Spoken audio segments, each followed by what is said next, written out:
Mi esposa infiel se rió mientras me echaba de casa con su amante, hasta que volví con un abogado. «Lárgate de mi casa, perdedor». El grito de mi esposa me golpeó como un balde de agua fría, mientras su amante reía, un sonido cruel que desgarró la noche.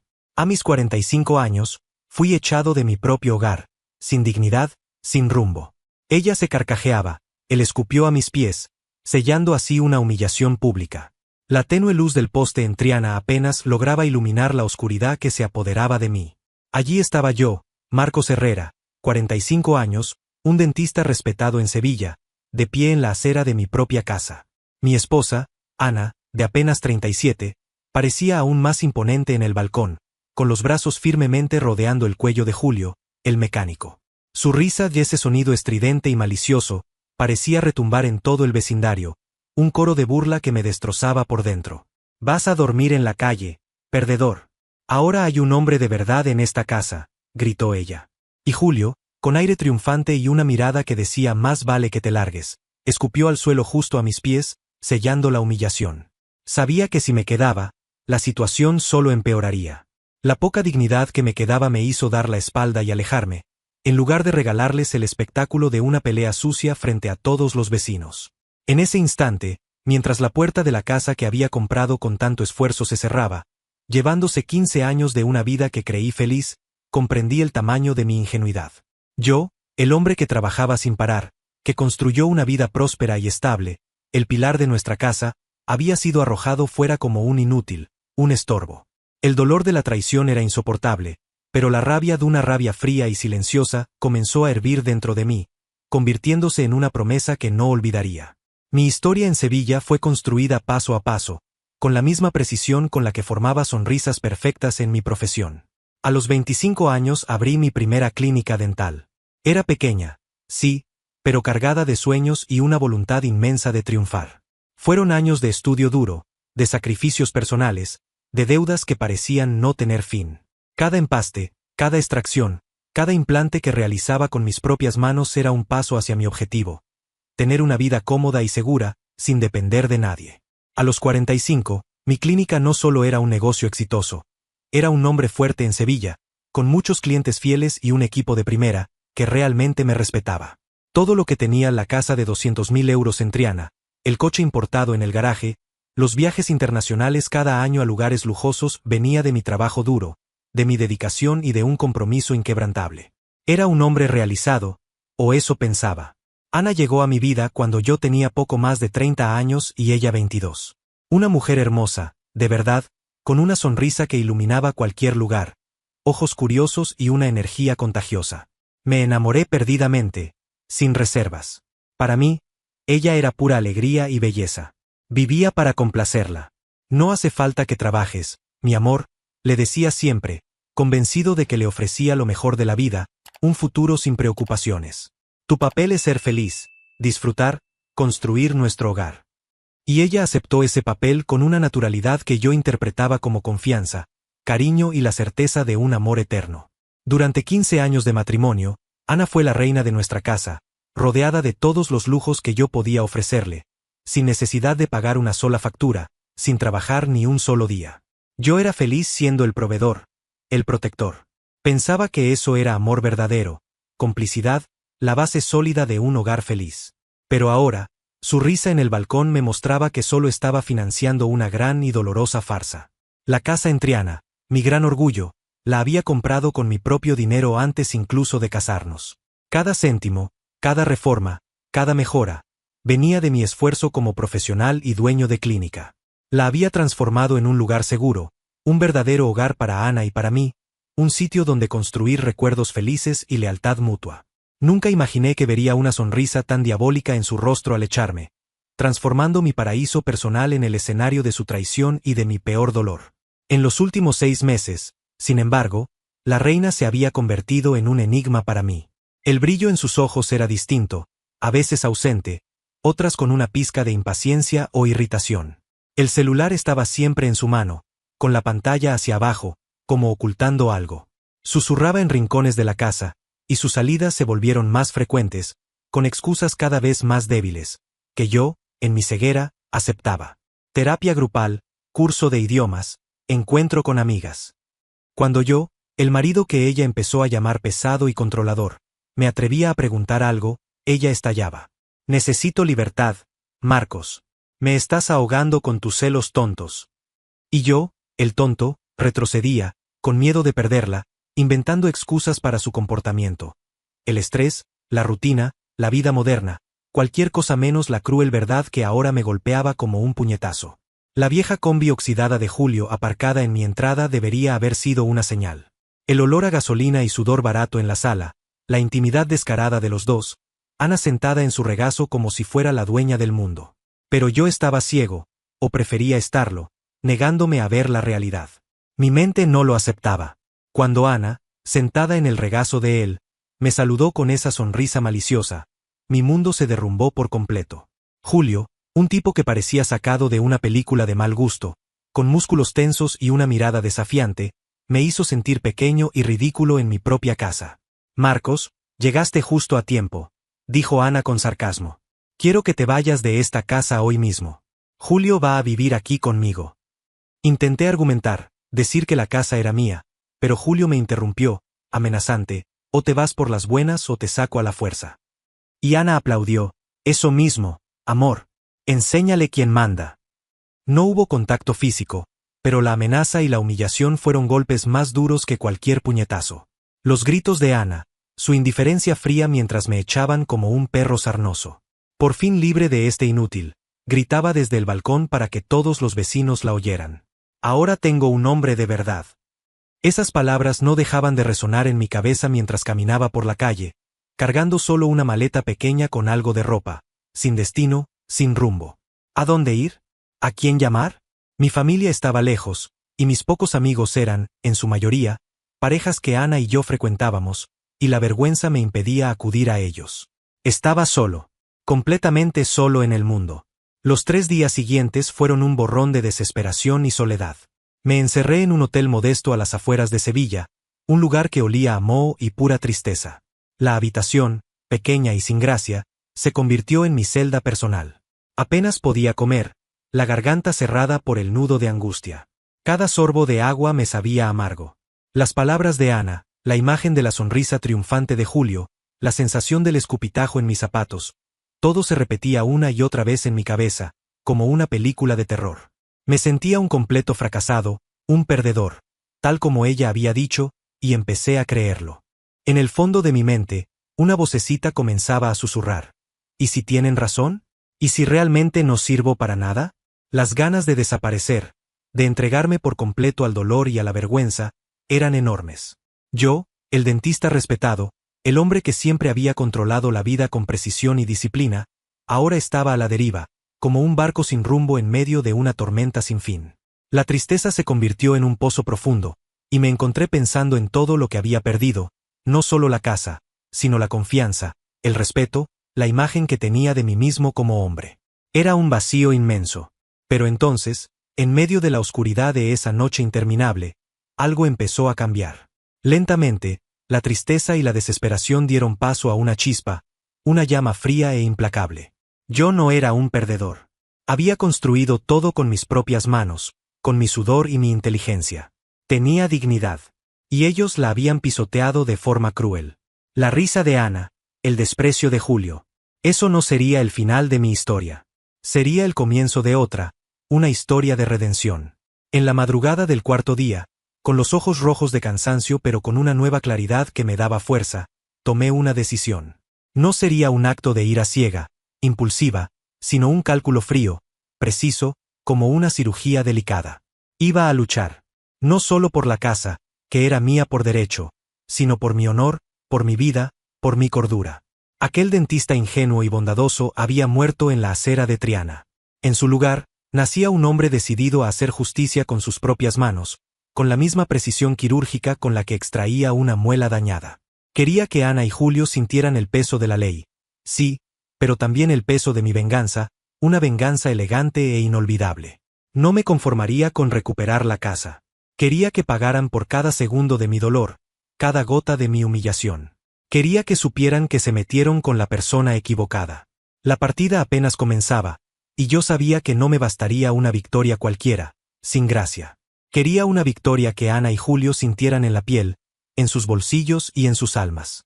La venganza sería una obra de arte, meticulosamente ejecutada, y que jamás olvidarían, marcada para siempre. El lunes, todavía con las ojeras profundas pero con el corazón en llamas y una determinación férrea, fui en busca del doctor Eduardo Ruiz. Su nombre me vino a la mente por su reputación implacable en Sevilla, un especialista en derecho de familia que no temía las batallas difíciles y que resolvía las cosas de forma eficiente. Su imponente despacho, con vista al río Guadalquivir, contrastaba con el caos que era mi vida.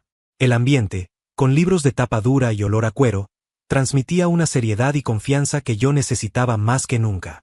Doctor Marcos, por favor, tome asiento, dijo Eduardo, con sus ojos astutos analizándome con una mezcla de profesionalismo y una curiosidad velada. Había una calma en su presencia que era casi magnética, y me transmitía una sensación de control. Le conté toda la historia, cada detalle humillante, cada palabra dicha, toda la escena de mi expulsión. No omití nada, ni siquiera la desesperación que sentí en los días siguientes, la vergüenza que me devoraba. Él escuchó en silencio, tomando notas concisas. Parecía absorber cada fragmento de mi dolor sin pestañear, como un buen estratega que evalúa el campo de batalla. Cuando terminé, el silencio se prolongó por un instante. Esperaba una palabra de consuelo, quizás un lamento. Pero Eduardo, con su voz firme y tranquila, simplemente asintió. Doctor Marcos, empezó, con una seriedad que me devolvió un hilo de esperanza. Su situación es deplorable, sí, pero legalmente, usted está en una posición sólida. Muy sólida.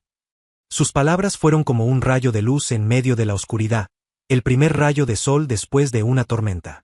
Me explicó la base legal de forma sencilla, para que pudiera entender claramente. La casa fue comprada por usted, con recursos propios, antes del matrimonio. Usted tiene todas las escrituras, todos los comprobantes de pago de la hipoteca. Legalmente, el inmueble le pertenece exclusivamente. Su esposa, Ana, no tiene ningún derecho legal sobre él en este momento. Eduardo hizo una pausa, con la mirada penetrante. Están cometiendo un acto de usurpación, una ocupación ilegal. Eso es un delito. Vamos a recuperar su propiedad. Y lo haremos rápido. No prometió un milagro, pero sí un proceso estratégico y eficaz. No será inmediato, doctor Marcos. Necesitamos reunir la documentación, presentar la demanda de recuperación de posesión, obtener la orden judicial. Pero el resultado, si todo está como usted me dice, es indiscutible. Tendrán que irse. Y lo harán de forma coercitiva, si es necesario. La ley estará de su lado. La imagen de Ana y Julio siendo expulsados de mi casa empezó a formarse en mi mente, una imagen poderosa, la antítesis de mi humillación. Una venganza que estaba a punto de comenzar. Eduardo me dio una lista clara de documentos que debía reunir. Copias de las escrituras, comprobantes de pago de la hipoteca, extractos bancarios que demostraran el origen de los fondos. No se preocupe por la velocidad, doctor Marcos. Vamos a actuar con precisión, asegurándonos de que cada paso sea firme e irrefutable, sin dejar fisuras. Sentí una nueva energía, una fuerza renovada corriendo por mis venas. La ingenuidad había sido barrida para siempre. Lo que quedaba era la mente de un hombre traicionado, que ahora buscaba justicia con una determinación implacable. La batalla por mi casa era solo el comienzo. La verdadera guerra sería por mi dignidad, por mi honor, y por la venganza implacable que ellos merecían, y que yo me encargaría de entregar. La llama que Eduardo Ruiz encendió en mí se convirtió en un fuego que yo controlaba, pero que ardía con fuerza. Los días posteriores a nuestra primera conversación estuvieron llenos de una ansiedad diferente. Ya no era la desesperación del hombre traicionado, sino la expectativa de un depredador esperando el momento justo para atacar. Mi mente, antes nublada por el dolor, ahora funcionaba con una frialdad quirúrgica, planeando cada paso con cuidado.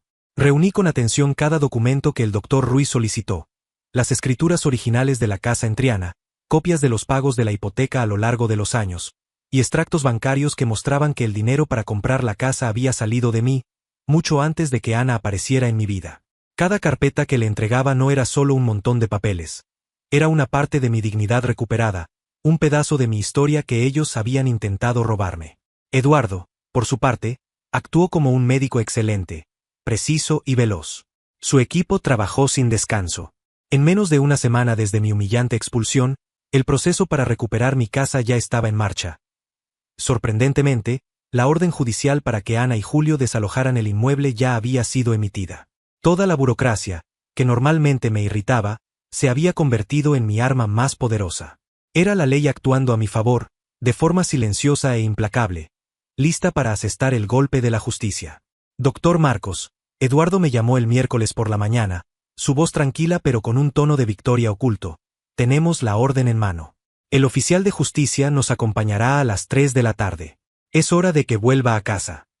Sentí un escalofrío recorrerme la espalda. Ese era el momento que tanto había esperado. No sería un regreso silencioso, cabizbajo. Sería una entrada triunfal, con el sonido de mi propio renacimiento. Me puse mi mejor traje, ese de corte perfecto que guardaba para las ocasiones importantes. Ajusté el nudo de la corbata, me peiné. Me miré al espejo del hotel y vi a un hombre distinto. Las ojeras seguían allí, cicatrices de noche sin dormir, pero la mirada era aguda, decidida. Ya no era el Marcos ingenuo y bonachón de antes. Era un hombre que sabía lo que quería, y que no volvería a dejarse pisotear. El dolor de la traición seguía allí, pero estaba guardado, convertido en combustible para mi determinación. A las 3 de la tarde, mi corazón latía con fuerza, pero de forma controlada, cuando el coche discreto de Eduardo se detuvo frente a mi casa en Triana. El oficial de justicia, un hombre alto y serio, ya nos esperaba con la carpeta de documentos bajo el brazo, irradiando autoridad. La vieja y oxidada combi de Julio estaba aparcada torpemente en la entrada del garaje, una mancha horrible en mi propiedad. Una sonrisa fría, casi imperceptible, apareció en mis labios.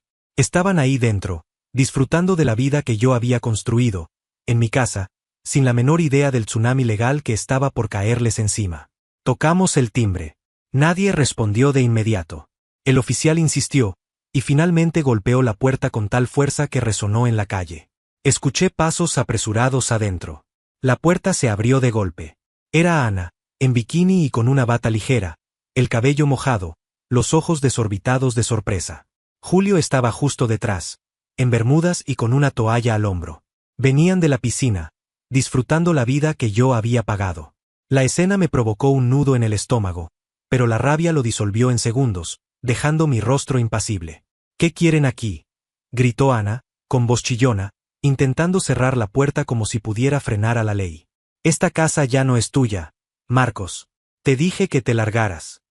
Eduardo, con su calma inquebrantable, se adelantó antes de que yo pudiera responder. Señora Ana, por favor, escuche con atención. Soy el doctor Eduardo Ruiz, abogado del doctor Marcos Herrera. Y este es el señor Morales, oficial de justicia.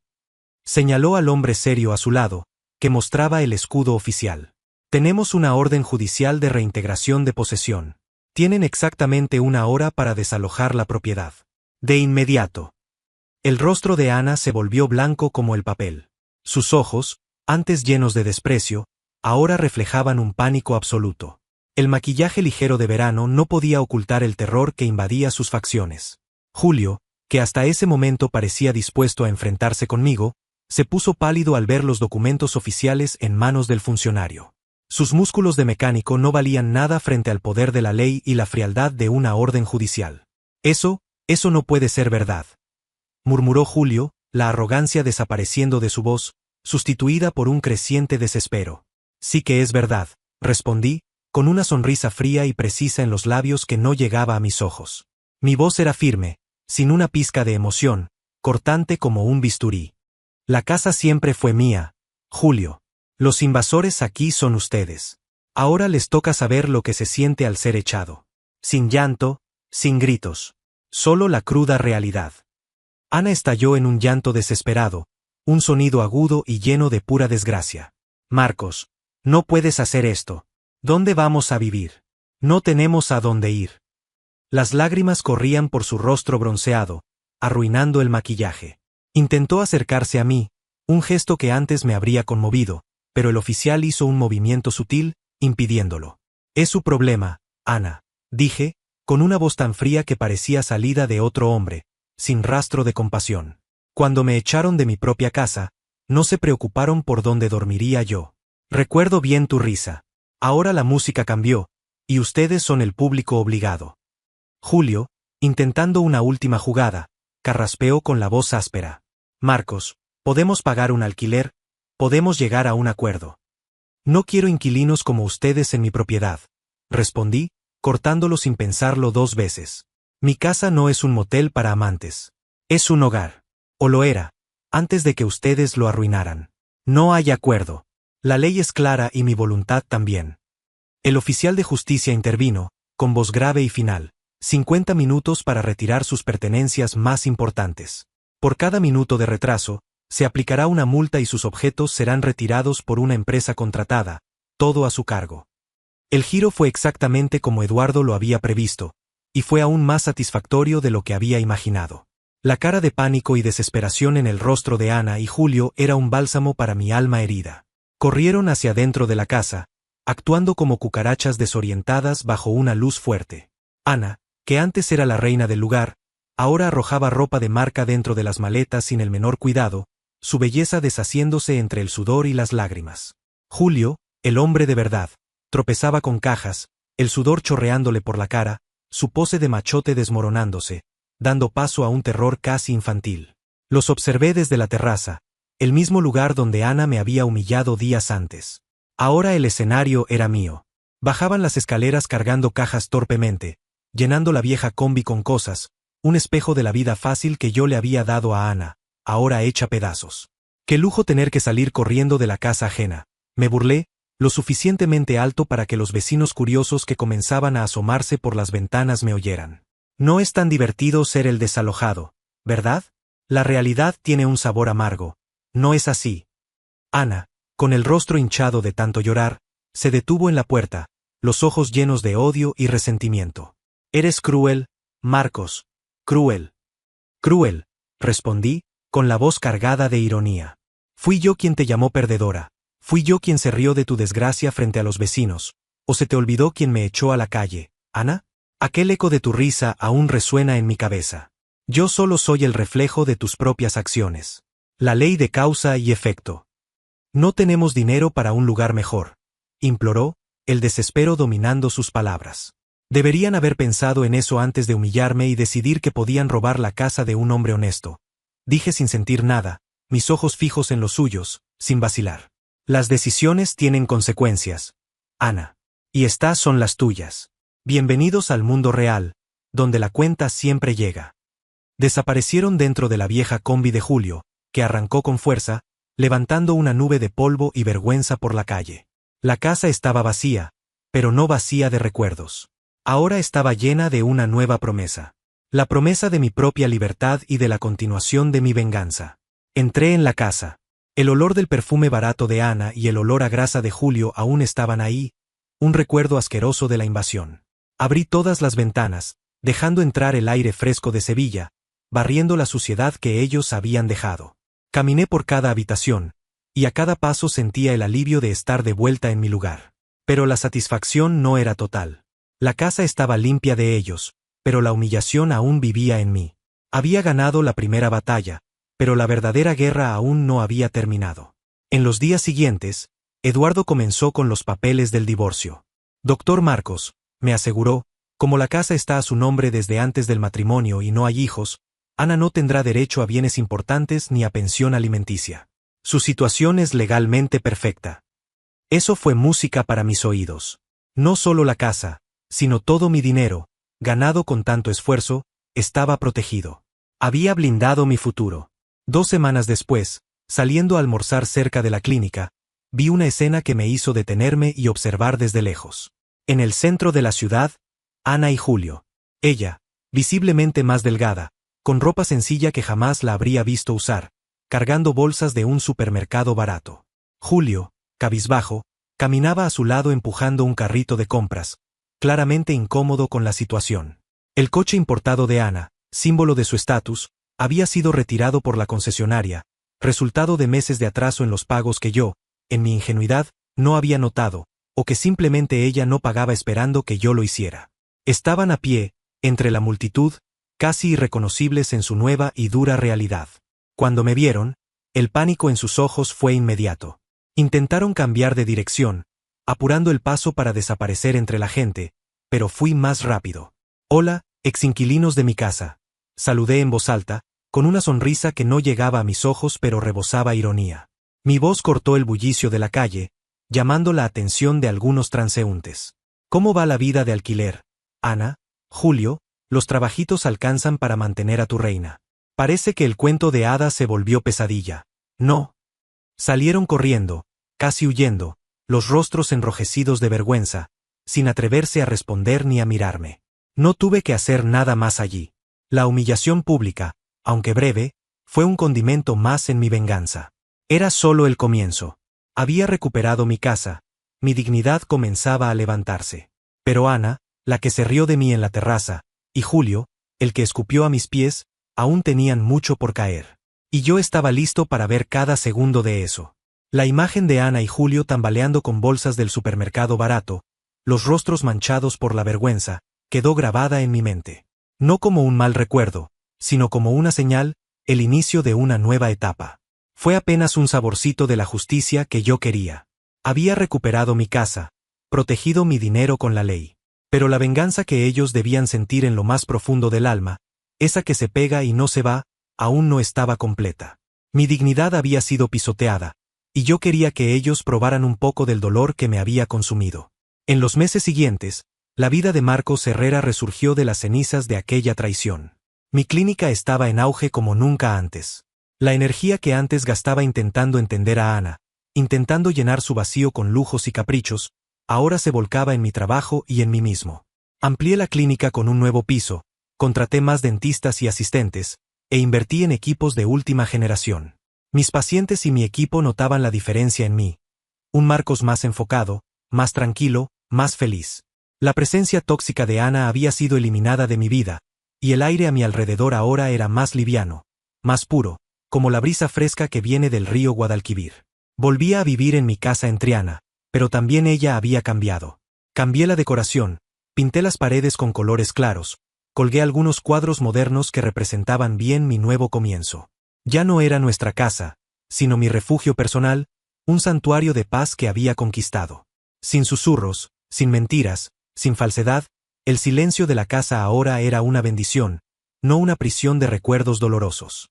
Las noticias sobre Ana y Julio me llegaban por caminos indirectos, un exvecino chismoso que venía a la clínica, una secretaria que tenía una prima que vivía en el mismo barrio que ellos, la misma recepcionista de mi edificio que los veía de vez en cuando. Eran fragmentos de información, pero que en conjunto retrataban bien su caída, una imagen clara de la nueva vida que llevaban, muy diferente de la que habían soñado. Ana, la mujer que nunca había trabajado un solo día en su vida adulta, se vio obligada a enfrentar la realidad más dura de todas. Consiguió un trabajo como limpiadora en un hotel sencillo en las afueras de Sevilla. Ganar 1.200 euros al mes era, para ella, una tortura diaria. Ya no había dinero para tratamientos de belleza semanales, ni para ropa de marca, ni restaurantes caros ni viajes. La vida de lujo que yo había financiado pacientemente durante 15 años había desaparecido como el humo. Su belleza, antes tan radiante y siempre bien cuidada, empezaba a mostrar las marcas de la edad y del estrés, sin los retoques ni los mimos que yo le daba. Julio, el hombre de verdad que tuvo el descaro de escupirme a los pies, tampoco tuvo suerte. Sus trabajos esporádicos como mecánico apenas alcanzaban para pagar el alquiler del apartamento pequeño y estrecho que compartía con Ana. La vieja combi, que antes era símbolo de libertad y vehículo para escapadas románticas, ahora era su único medio de transporte, y muchas veces, su lugar de trabajo improvisado bajo el sol abrasador. La nueva vida de lujo que esperaba tener con Ana se resumía en una rutina de carencias, frustraciones y discusiones interminables por dinero. No pasó mucho tiempo hasta que Ana me buscara. Primero con llamadas constantes a mi número antiguo, que ya tenía bloqueado. Luego, mensajes de texto a un número de emergencia de la clínica que casi no usaba. Marcos, necesito hablar contigo. Por favor, dame una oportunidad para explicarlo todo. Yo los borraba sin leer. No había nada que explicar. La verdad era tan clara como el día, y yo ya no era el tonto de antes. Un día, saliendo de la clínica tras una jornada intensa, ella me esperaba en la puerta, visiblemente agotada. Su ropa estaba gastada, el cabello sin el brillo de antes, y el poco orgullo que quedaba en sus ojos había sido reemplazado por una súplica desesperada. Marcos, por favor, ¿podemos hablar? Juro que puedo explicarlo todo.